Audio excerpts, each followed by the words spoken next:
bonjour à tous. Donc effectivement, je vais commencer pour lancer cette matinée à vous présenter l'état du droit, les enjeux et les perspectives sur donc un plan juridique de ce sujet des espaces confessionnels. Donc j'évoquerai deux sujets. D'abord, donc, comme c'était évoqué, est-ce que c'est possible ou pas de créer des espaces confessionnels, espaces carrés confessionnels, il y a les deux terminologies qui sont similaires. Et si oui ou si non, d'ailleurs, à quelles conditions peut-on les créer ? C'est comme ça, je suppose. Voilà. Donc, un maire peut-il créer un espace confessionnel ? Alors, c'est un peu petit, mais vous avez aussi, je crois, dans vos dossiers, les supports pour suivre cette présentation. Le droit conduit à des références de loi, de jurisprudence. Voilà. Donc, c'est quand même plus facile quand c'est écrit. Donc, en matière est-ce que c'est légal de créer un espace confessionnel ? Alors, je dirais que sur cette question des espaces confessionnels, en fait, on se trouve au conflit de plusieurs principes qu'il faut impérativement arriver à concilier au moment de l'attribution des concessions funéraires. Deux principes qui, à certains égards, peuvent, en tout cas, qui vont être assez compliqués je dirais, à combiner pour répondre justement à cette question de ces demandes dont les collectivités qui sont ici font visiblement l'objet. Un premier principe qui est la liberté de choix des funérailles et du mode de sépulture qui est accordée aux défunts et à la famille. De ce point de vue-là, ça veut dire que les familles doivent être respectées dans leur choix, et notamment leur choix de culte, sur donc, le type de funérailles qu'elles souhaitent recevoir et le type de sépulture. Ça, c'est ce que nous dit une loi ancienne, mais qui est toujours en vigueur, qui est la loi du 15 novembre 1887 sur la liberté des funérailles. Donc, à cet égard, on pourrait se dire, si je réponds à la question « est-ce que je peux faire un carré confessionnel ?», on aura envie de penser que la réponse est « oui, on regarde cette liberté ». Mais on a tout de suite un autre principe qui, du coup, tout de suite nous conduit à, évidemment, tout de suite regarder la question autrement. C'est le principe qui a été évoqué plusieurs fois par Monsieur le Président et par mesdames également, le principe de neutralité religieuse des cimetières et qui prohibe très clairement la création des carrés confessionnels. Il y a à cet égard donc des textes assez anciens et notamment donc le plus récent étant la loi du 14 novembre 1881 qui est la loi sur la neutralité des cimetières. Ce principe de neutralité religieuse a été confirmé ensuite par la consécration du principe de laïcité des lieux publics dont font partie les cimetières. Les cimetières sont un lieu public et à cet égard, ils sont soumis à ce principe de neutralité religieuse, de laïcité, qui est un sujet qui vous préoccupe, je crois, tous beaucoup, en tout cas représentants de collectivités, sur ce sujet des cimetières, mais comme on peut le retrouver sur bien d'autres sujets où ce principe nous est, je dirais, vient s'appliquer et avec des questionnements récents, peut-être plus complexes qu'il y a un certain temps. Il y a une exception pour cela, c'est la décoration de la sépulture, puisque précisément, il faut pouvoir assurer cette liberté sur le mode de sépulture. Donc, la loi de 1905 sur la séparation des églises de l'État et de l'État qui était citée nous dit qu'il est donc interdit à l'avenir d'élever ou d'apposer aucun signe ou emblème religieux sur les monuments publics ou en quelque emplacement public que ce soit, à l'exception des édifices servant au culte. Et des terrains de sépulture dans les cimetières, des monuments funéraires ainsi que des musées ou expositions. On nous parle bien des terrains de sépulture, c'est-à-dire le lieu même de la sépulture, mais ce n'est pas l'intégralité du cimetière. Et on peut citer en juin 1905 M. Aristide Briand qui nous disait qu'un cimetière est un endroit collectif sur lequel tous les habitants d'une commune ont des droits, les protestants, les israélites ou libres penseurs comme les catholiques. Alors, on voit bien que c'est donc ce principe de neutralité religieuse des cimetières qui va poser une contrainte sur cette liberté d'inhumation pour donc assurer la liberté des croyances et des convictions, mais dans des lieux d'inhumation, et c'est là qu'on voit bien qu'on est quand même dans une sorte on est un peu écartelé entre cette liberté des croyances et des convictions qu'il faut voir respecter et un lieu d'inhumation qui doit être neutre et ouvert à toutes les confessions. De ce fait-là, on en vient effectivement à ce qu'en droit, la neutralité religieuse des cimetières va interdire en principe aux maires de prévoir dans le règlement de leur cimetière municipal de réserver certains de leurs espaces à un culte donné. Donc on voit bien que face à malgré tout cet antagonisme, je dirais que le principe de neutralité religieuse doit l'emporter. Et donc il n'y a pas, en tout cas, en droit de validité de création des espaces confessionnels ou des carrés confessionnels. Mais là où tout de suite on se trouve dans une difficulté, c'est que face aux demandes croissantes dont vous pouvez certainement témoigner, le ministre de l'Intérieur a demandé au préfet, par voie de circulaire, d'encourager les maires à créer des espaces confessionnels et des ossuaires réservés au reste des défunts de même confession. C'est la circulaire du 19 février 2008, elle-même succédée à d'autres circulaires, et donc qui nous précise d'ailleurs sur les ossuaires, parce que du coup on en va jusqu'au sujet des ossuaires, ce qui je sais est une complexité, Valérie Bailly me l'a évoqué, puisque c'est déjà une chose de se poser la question de créer un carré confessionnel, s'il faut aller jusqu'à l'ossuaire, et du coup je faisais un petit focus sur ce que dit la circulaire de 2008. Les communes dotées d'un espace confessionnel dans leur cimetière devront être invitées à créer autant que faire se peut, c'est ce qu'on appelle le droit mou, vous savez, un ossuaire réservé au reste des défunts de même confession. Donc, effectivement, ça veut dire qu'en droit, logiquement, et je le redis, pas de carré confessionnel.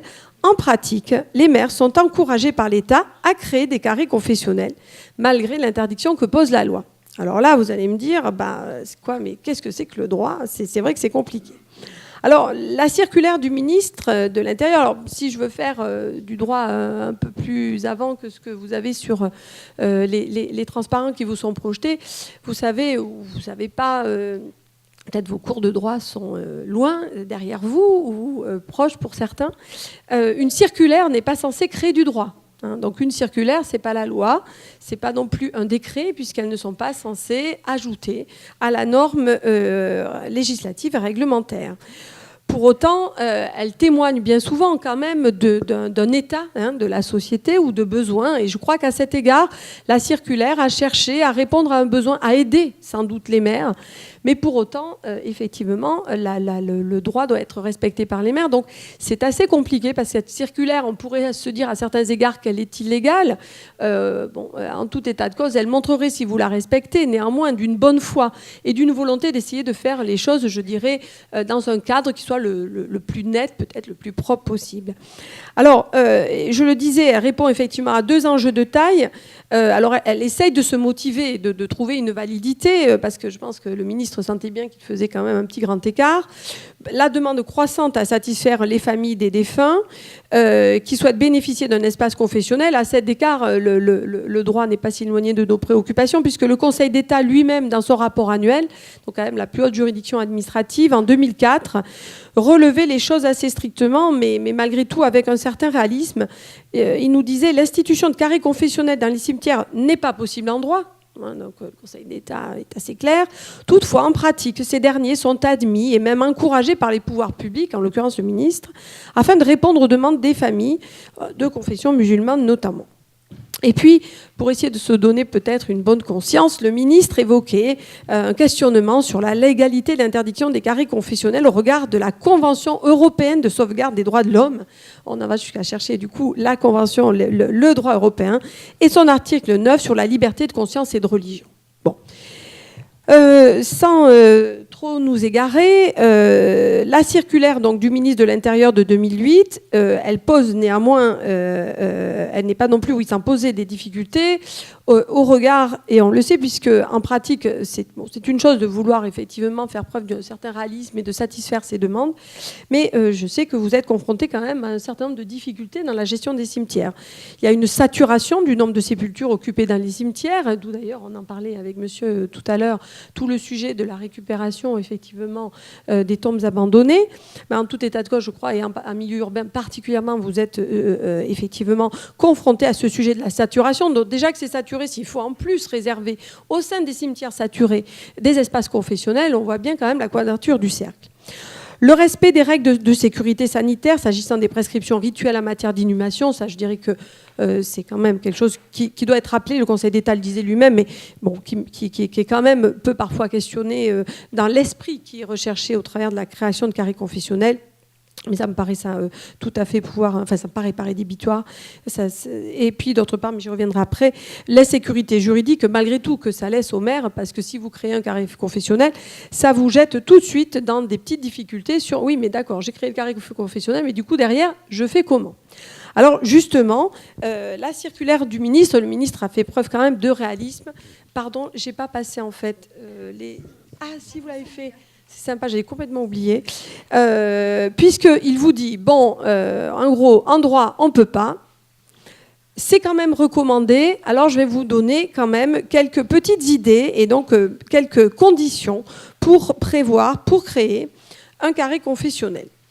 Alors, d'abord, ce qu'il faut rappeler, c'est que la création du carré confessionnel, elle va relever de la police des cimetières. Donc, c'est lorsque le maire va prendre par arrêté de police et par arrêté va arrêter donc son règlement de cimetière, il va pouvoir effectivement décider de cette création de carré confessionnel. Donc le maire assure la police des funérailles et des cimetières. Donc c'est sur ce fondement-là qu'il peut établir des distinctions et des prescriptions particulières sur son cimetière. Mais malgré tout, la loi nous redit que normalement, il n'est pas censé tenir compte des croyances et du culte des défunts ou des circonstances qui ont accompagné sa mort. Je citais ici également des arrêts du Conseil d'État assez anciens, parce que c'est quelque chose qui... un arrêt de 1925, un arrêt plus récent de 1993 qui rappelle quand même ces obligations. Donc cette neutralité religieuse, elle reste quand même le principe, et donc il faut arriver à, je dirais, à rendre compatibles les deux sujets. Très concrètement, donc ça veut dire qu'il y a deux hypothèses qui ont été suggérées par la circulaire. La première, déjà, c'est peut-être ce qui peut-être peut être plus simple, c'est de répondre à une logique de regroupement, c'est-à-dire lorsqu'il y a un agrandissement d'un cimetière existant, de prévoir l'accroissement, et qu'il y a donc bien sûr, vous le savez, un accroissement de la population de la commune, de prévoir au niveau de cet agrandissement des carrés confessionnels. Parce que je pense que créer des carrés confessionnels sur un cimetière existant est déjà très plein. Je suppose que ça doit être un peu compliqué en pratique. Et puis, donc, en cas d'acquisition d'un terrain en bordure d'un cimetière, de créer un carré confessionnel. Donc, ce sont les hypothèses peut-être pratiques qui seraient peut-être les plus simples. Quoi qu'il en soit, les maires doivent veiller à un certain nombre de choses si ils créent, c'est-à-dire ils vont sur leur plan chez eux, je dirais, au sein de la mairie, dessiner des carrés confessionnels. D'abord, puisqu'on a dit qu'il y avait un principe de neutralité religieuse, le carré confessionnel, je dirais, il ne doit pas se voir. Donc il existe, mais il n'est pas signalé. Donc il n'y aura pas de signe religieux dans les parties publiques du cimetière. Il n'y a pas de séparation physique entre un carré confessionnel et le reste du cimetière. Il n'y a pas de signalisation. Donc on ne va pas mettre des flèches qui va dire carré musulman, carré de telle ou telle autre religion, carré israélite, etc. Lorsqu'il enregistre le vœu d'un défunt, le maire n'a pas à se prononcer sur la confession du défunt. Il ne va pas se dire « Ah oui, non, mais lui, je pense qu'il était quand même pas très ci, pas très ça ». Ou écouter ce que, éventuellement, les familles vont dire sur « Ah oui, non, mais lui, quand même, il ne remplit pas les cases ». Donc là, c'est là qu'il faut qu'il garde sa neutralité. Il y a un vœu, il se doit de respecter ce vœu. Donc on se heurte quand même à la difficulté, éventuellement, de contestation, mais il doit respecter ce vœu. Donc le libre choix est accordé aux défunts en ce qui concerne l'aspect extérieur de la sépulture. Donc là, en revanche, sur la sépulture, la personne peut mettre les signes religieux qu'il souhaite. On doit respecter, ça me paraît effectivement une règle sine qua non, il faut respecter les règles d'hygiène et de salubrité publique, en particulier pour la conservation des corps et la mise en bière au regard de l'interdiction d'inhumation en plein air et sans cercueil. Évidemment, ce n'est pas possible. Donc, de ce point de vue-là, cette règle doit impérativement être respectée, nonobstant les demandes, le cas échéant, qui vous seraient formulées. Et ce qui est sans doute compliqué, mais qui nous paraît également une nécessité pour le maire, c'est de respecter les demandes d'inhumation d'un défunt qui souhaite être placé aux côtés d'un défunt inhumé dans un carré confessionnel, alors qu'il ne partagerait pas la même confession. Sauf si ça venait dénaturer le carré confessionnel. Ce que j'entends par là, c'est s'il y avait une sorte de volonté sur la sépulture d'avoir une sorte de déclaration assez opposée et donc qui ne respecterait pas je dirais même le carré en tant que tel, ou du moins une certaine paix, si je puis dire, sur ce carré confessionnel. Mais en tout état de cause, c'est compliqué sinon de dire à une famille, à quelqu'un d'une famille d'un défunt, ben non, mais lui n'était pas suffisamment croyant de cette religion, donc je ne veux pas qu'il soit... voilà. Le maire ne peut pas rentrer dans ces considérations-là. C'est le principe de neutralité religieuse qui doit quand même l'emporter. Donc, si vous voulez, c'est toute la difficulté, c'est qu'accepter de faire un carré confessionnel, c'est donc la manière dont ensuite, c'est pas tellement à la limite avoir dessiné le carré, et encore qu'il faut de la place, mais c'est la manière dont ensuite je vais accéder aux demandes d'inhumation qui, là, deviennent un petit peu compliquées. Et il ne faut pas que le maire, le service, bien sûr, d'état civil, en vienne à devoir apprécier eux-mêmes si la personne est bien ou pas bien de telle ou telle confession. Donc c'est là qu'il ne faut pas commencer à glisser vers quelque chose qui va devoir devenir un peu compliqué.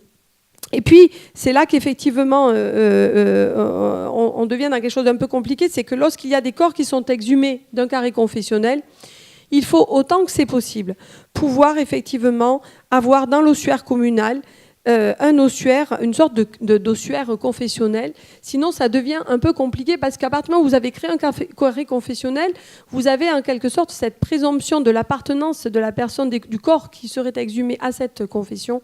Et donc, selon certaines confessions, il n'y a pas d'abord il y a des règles spécifiques qui... je ne suis pas une experte de chacune des religions et il y a des personnes ici certainement qui sont certainement plus que moi. Voilà. Mais en tout cas, du coup, vous voyez que vous vous trouvez confronté du coup à devoir gérer une situation et il faut pouvoir un petit peu l'avoir anticipé. Alors... si j'essaye, pour finir, c'est le dernier point que je voulais essayer d'évoquer, quels sont les enjeux actuels et les perspectives. Bien, au niveau des enjeux, on voit bien qu'il y a une difficulté que vous avez, donc, bien sûr, et dont vous certainement vous témoignerez, qui est la saturation. D'abord, saturation des cimetières d'une part, mais aussi, de ce que j'ai compris, vous êtes assez confronté à la saturation des sépultures disponibles dans les carrés confessionnels lorsqu'ils existent. Donc c'est un problème visiblement qui est loin d'être simple à résoudre. Et puis on voit bien malgré tout que même en essayant de faire bonne fortune, bon cœur, d'essayer de créer des carrés confessionnels, d'essayer de les organiser, on voit quand même que il y a des conditions qu'il faut poser, il y a certaines lignes qu'il ne faut pas franchir parce que la règle absolue reste le principe de laïcité républicaine au regard de la loi et que donc il y a quand même une certaine insécurité juridique et que peut-être à trop vouloir bien faire, eh bien on peut se mettre aussi en insécurité juridique. Alors, c'est vrai qu'il serait souhaitable qu'il y ait des évolutions. Et bien sûr, ici, on n'en est pas mais malgré tout, il y a peut-être, en tout cas, il y a certains peut-être parlementaires, et bien évidemment, ou en tout cas des relais qui pourraient être faits, puisque très clairement, on voit bien qu'on est dans une situation qui n'est pas très satisfaisante en droit. D'ailleurs, lorsqu'on lit un certain nombre de choses, on voit qu'on pourrait se poser un petit peu, il peut y avoir 3 points. Le premier, est-ce qu'il faudrait faire marche arrière en se disant non, vraiment, on a essayé, c'est catastrophique. La marche arrière, ce serait restreindre la possibilité de carré confessionnel au seul regroupement de sépultures de défunts qui partagent la même confession de fait. C'est-à-dire qu'on fait une sorte de carré confessionnel de fait, qui était un peu ce qui se faisait précédemment et qui était un peu les préconisations des premières circulaires du ministre de l'Intérieur en 75 et 91. Mais bon, ce serait faire marche arrière par rapport à l'avancée que, sans doute, vous avez commencé à instaurer peut-être dans un certain nombre de cimetières. Le statu quo, on respecte les prescriptions de la circulaire du ministre, ses recommandations, mais on voit bien que ça peut être assez glissant. Et puis, je comprends par ailleurs que vous avez des demandes quand même assez fortes, donc peut-être être encore plus rigoureux sur cette instauration des carrés confessionnels. Et on voit bien qu'en l'état du droit, on franchit vite la ligne rouge. Ce serait souhaitable sans doute qu'il y ait une évolution de la loi. Alors là-dessus, sans faire de pronostic, je dirais qu'il pourrait y avoir un peu 3 pistes. L'autorisation de création de cimetières confessionnels privés ou d'extension des cimetières confessionnels existants. Il y a beaucoup de cimetières qui avaient été instaurés avant les lois que j'évoquais, avec quand même une conservation du pouvoir de police du maire. Certains évoquent éventuellement cette perspective. On imposerait au maire la création de carrés confessionnels en y mettant un cadre, ça vous protégerait peut-être et ça éviterait aussi certaines difficultés.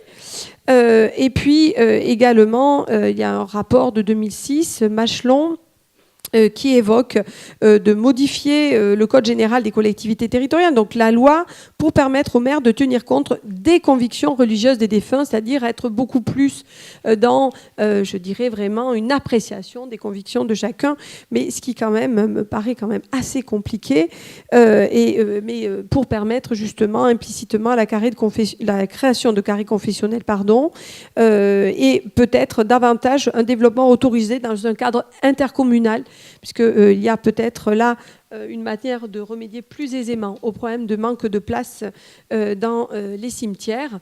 Voilà, donc évidemment, en tout cas, pour conclure, un cadre légal qui n'a pas évolué depuis quand même un certain temps, une position de principe qui doit être en principe l'interdiction de ces carrés confessionnels, une pression croissante qui fait que même le ministre contre la loi vous dit écoutez, je vous encourage à le faire, mais dans un certain cadre.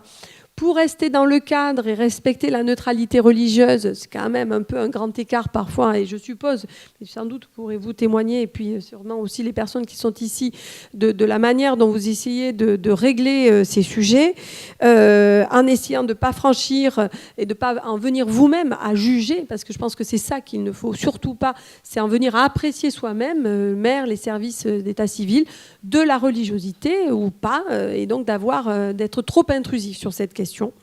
Voilà, et on voit bien qu'on peut vite en arriver à oui, mais mince, j'ai pas créé l'ossuaire confessionnel, donc du coup, mince, j'ai voulu bien faire par le carré confessionnel, mais je me suis mis dans une autre difficulté sur les ossuaires, ou j'ai le problème aussi des reprises, le problème de demandes parfois peut-être antagonistes au sein des familles, et je pense que le maire se trouve un peu quand même au creuset social. Alors c'est ça qui est intéressant, moi je trouve personnellement dans le droit funéraire, mais quand même de questions assez complexes. Donc voilà un petit peu l'état du droit. Merci Maître pour cet exposé limpide qui nous a fait la démonstration de l'ambiguïté du droit et surtout les conditions dans lesquelles l'intervention publique peut répondre aux besoins des familles. Sur cette première intervention, y a-t-il de premières questions dans la salle, voilà, sur ces aspects juridiques? Bonjour à tous, Sylvie Mercier, je suis professeure à l'Université de Marne-la-Vallée. Et j'ai une question concernant le règlement des données personnelles. C'est-à-dire que le fameux RGPD, qui est en place depuis le 28 mai. Et donc là, il y a une espèce de holà qui s'est levé justement sur ces données de confession. Alors, y a-t-il une compatibilité ou y aurait-il des moyens d'attaquer les communes à cause de ce règlement général de protection des données personnelles? Alors, Merci. Grosse question. Merci Madame le professeur pour cette question pointue d'actualité. Et on est au démarrage du RGPD. Alors effectivement, les obligations s'imposent d'ores et déjà, mais on voit bien, alors au cabinet dans lequel je travaille, nous sommes confrontés sur toutes les activités de service public sur lesquelles nous travaillons, sur la manière dont le RGPD va s'appliquer pour chacune des activités de service public. Éminemment, les données dans les cimetières sont des données personnelles. J'ai envie de dire d'abord que, alors après, de quelles données va-t-on parler? À partir du moment où elles sont mentionnées, d'abord, les personnes sur les sépultures vont mentionner les données. Ce sont elles qui en font ce choix, puisque sur la sépulture elle-même, elles sont, si je puis dire, propriétaires et donc elles régissent elles-mêmes l'inscription des données sur la sépulture.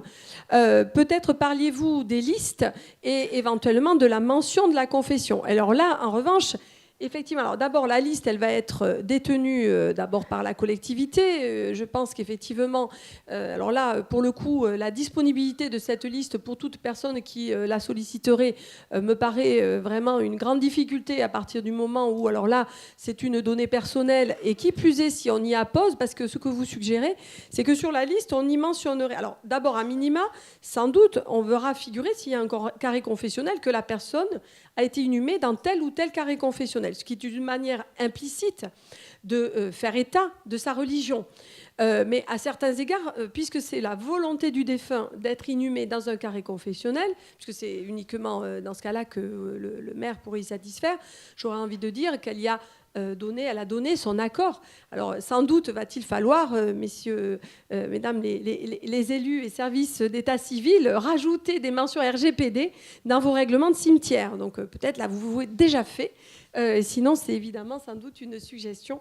Voilà. Mais à partir du moment où la personne l'a évidemment agréé, puisque c'est sa demande, je pense que voilà. Donc c'est plus dans la manière de réglementer le réceptacle de ces données personnelles dans le règlement du cimetière qu'il faudra effectivement résoudre cette question. Mais bon, évidemment que c'est une donnée personnelle et je ne vois pas comment elle pourrait être mentionnée autrement qu'avec l'accord par définition de la personne défunte et de sa famille. Je voudrais rajouter en tant que praticien, puisque je suis conservateur de cimetière, je fais de la formation pour l'AMF et donc le CNFPT. Donc j'ai des collègues de mairie que je rencontre très souvent. Donc l'information concernant la confession du défunt n'est absolument pas enregistrée, mentionnée dans la base de données relative à la sépulture. Qu'on soit bien d'accord. Son implantation de sépulture dans un espace réservé portera une mention carré A, carré B, carré C, mais en aucun rapport avec la confession. Okay, donc ça ne fera pas, à mon sens, partie des données qui pourraient être à la fois recueillies et transmissibles, sachant que la CADA, Commission administrative de transmission des documents administratifs, exclut la transmission de certaines données. Et à ce titre-là, pour moi, ça n'a pas lieu d'être. C'est pas un sujet. Bonjour, je suis Madame Lafeuille, conservatrice des cimetières de Champigny-sur-Marne. Alors nous, on a effectivement des carrés israélites, carrés musulmans. Alors au niveau de la loi, nous, c'est pas ça qui nous inquiète, c'est au niveau de la pratique. Pratique avec les rabbins, la famille, où ils essayent de nous imposer des choses, des règles qui ne sont pas égalitaires. Pour moi, elles ne sont pas égalitaires par rapport aux autres. Parce qu'ils ont des fêtes qui doivent venir, et ben, il faut qu'on fasse une inhumation le dimanche, alors que chez nous, on ne fait jamais des inhumations le samedi-dimanche. Ce n'est pas normal. Il y a des tas de petites choses comme ça qui sont pas normales, et ils imposent les choses. Ils arrivent à imposer les choses de n'importe quelle manière. Et c'est pas, je trouve, moi, personnellement, que c'est pas égalitaire par rapport aux autres religions et même aux personnes qui n'ont pas du tout de religion. Et c'est à ce niveau-là où comment on peut pratiquer pour qu'il y ait une égalité entre tous, entre voilà, les religions, les non-religions, enfin entre tout le monde, quoi. De ce point de vue-là, moi je pense que le règlement de cimetière, effectivement, comme le soufflait très justement monsieur, doit régler ces questions, mais c'est justement là qu'on voit toute cette ambiguïté. C'est-à-dire que vous avez le pouvoir de dire non. En fait, c'est ça, effectivement, mais du coup, ce sont les pressions. Et c'est pour ça que le silence de la loi, enfin, ou plus exactement, le fait que la loi ne permette pas explicitement cette création de carrés confessionnels fait que pour ceux qui veulent bien mettre en place ça pour essayer de répondre à une demande, se trouve finalement dans une situation matérielle que vous évoquez très justement, très compliquée. Parce que du coup, ça vous amène à devoir perturber le fonctionnement ou devoir accepter des choses que d'habitude vous n'acceptez pas, etc. Donc c'est un moyen terme en fait qu'il faut arriver à trouver, mais je pense que ça montre combien le droit devrait évoluer, parce que je pense que vous êtes vraiment dans un grand écart que je comprends très bien. Parce que soit vous n'avez pas créé de carré confessionnel, et dans ce cas-là, toutes ces questions n'ont pas lieu d'être. Et effectivement, ce n'est pas aux chefs religieux de venir, aux responsables religieux de venir vous dire il faut faire ci, ça, ça et ça. D'abord, vous n'avez à connaître que la famille du défunt, par exemple. Typiquement aussi pour savoir quelle est la confession de la personne, puisque vous allez devoir satisfaire à une demande. Donc, bien sûr, tout ça ne peut pas être écrit. C'est très subtil. Enfin, quand monsieur disait qu'on va jusqu'à, par crainte, appeler ça carré A, carré B, carré C, enfin, on voit quand même qu'on fait des choses vraiment pour essayer de faire plaisir, mais on est dans... Voilà, on est dans du non-droit, effectivement. Et en plus, ce qu'il faut noter, c'est que ces carrés religieux, ils font jamais d'exhumation. Donc, à un moment donné, il y a de la place qui est prise et on n'aura plus de place. À un moment donné, on ne pourra plus assumer comme ça, puisqu'il n'y a jamais de reprises qui sont faites. Enfin, chez nous, hein. C'est interdit pour eux. Madame Lafeuille évoque la question des inhumations le dimanche. Quelle est votre position par rapport à l'outil qu'est le règlement du cimetière sur ce sujet-là ? En ce qui me concerne, donc, c'est un outil qui va permettre de définir un cadre, celui du fonctionnement défini par les textes, par la réglementation, et bien sûr réguler toutes les demandes d'intervention, que ce soit au niveau des démarches des opérateurs techniques. On peut avoir les pompes funèbres, on peut avoir les marbriers, des privés qui viendraient faire des travaux et des demandes d'inhumation, bien sûr. Donc, dès lors qu'on a mis en place ce cadre, ce règlement, eh bien, on ne devrait pas normalement y faire exception. D'accord ? Et quant à la difficulté ou pas de reprendre administrativement les sépultures qui sont échues, eh bien, moi, je suis tenté de vous dire que dans le cimetière, on a 2 catégories de sépultures. C'est celles qui sont avec un titre de concession et ceux qui sont sans titre de concession. Et on va les traiter, que ce soit des sépultures d'enfants ou que ce soit des sépultures de personnes de telle ou telle confession. Et si c'est une sépulture en état d'abandon, eh bien, on va gérer ça administrativement sur les mêmes bases. J'ai pas dit ça, mais si ça arrive, on va traiter une sépulture d'enfant qui est sans concession, puisque ça sera un terrain commun la plupart du temps, en règle générale dans nos régions.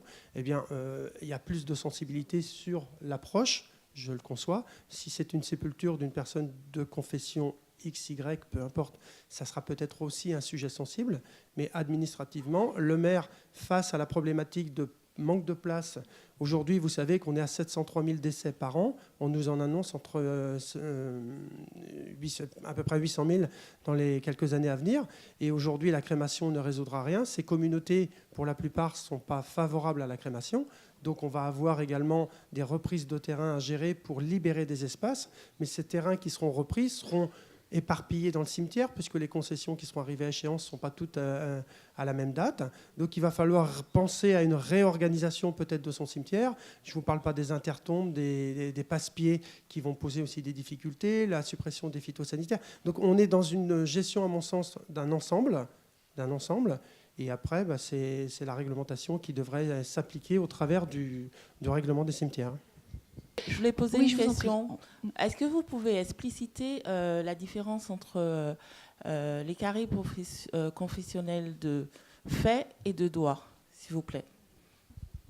Quand je disais de fait et de droit, de droit, ce serait d'instituer, vous, dans les plans de votre cimetière, mais pas par des insignes, on l'a bien dit, je l'ai bien dit tout à l'heure, il n'y a pas de panneau dans le cimetière qui donne le nom de tel ou tel carré, mais vous avez institué physiquement des emplacements, des carrés dédiés à certaines confessions. Donc ça, c'est de droit au sens, c'est presque abusif puisqu'on a dit que c'était illégal. Donc bon, mais enfin, vous êtes autorisé dans le cimetière, au niveau de la mairie, le maire à baliser, si je puis dire, sur ses plans, un emplacement. Donc ça, c'est ce que j'appellerais de droit. De fait, c'est ce que je comprenais qui se faisait en pratique, qui est de faire des rapprochements, en fait, des regroupements, c'est ça, de concessions. Et je me dis, ça opère une sorte de carré de fait. C'est-à-dire, mais encore faut-il qu'il y ait de la place à proximité. Alors, la circulaire invite les maires à faciliter le regroupement des personnes de même confession. Okay ? Donc, ça va être un regroupement de fait de plusieurs familles de même confession dans un espace qui, lui, pour pas que ça soit traduit en carré confessionnel, ne doit pas être matérialisé par une haie, par un mur, par un panneau, même sur le plan. C'est pour ça que tout à l'heure, quand je parlais d'identification des parcelles, vous pouvez les numéroter comme vous voulez. Nous, on a fait le choix d'avoir des carrés A, B et C avec une rangée 1 et la 5e rangée de la rangée 1. Donc ça va être le A, 1, 5 pour l'emplacement. Et à aucun moment sur le plan, le carré des musulmans, ça serait vraiment le hasard, porterait la lettre M1, par exemple. On va mettre à suivre en fonction de l'organisation de notre cimetière. C'est le maire, en plus, dans le CGCT, qui détermine les emplacements à attribuer ou à reprendre, éventuellement dans l'ordre d'exploitation des allées. Donc, si vous n'avez pas l'espace pour créer une parcelle, entre guillemets, dédié à telle ou telle confession, vous pourriez être amené à attribuer un emplacement pour une personne de telle confession en A5-10, en A5-11 d'une autre confession, et à suivre, en fait. Ça pourrait se résumer à ça, à mon sens, en tant que gestionnaire.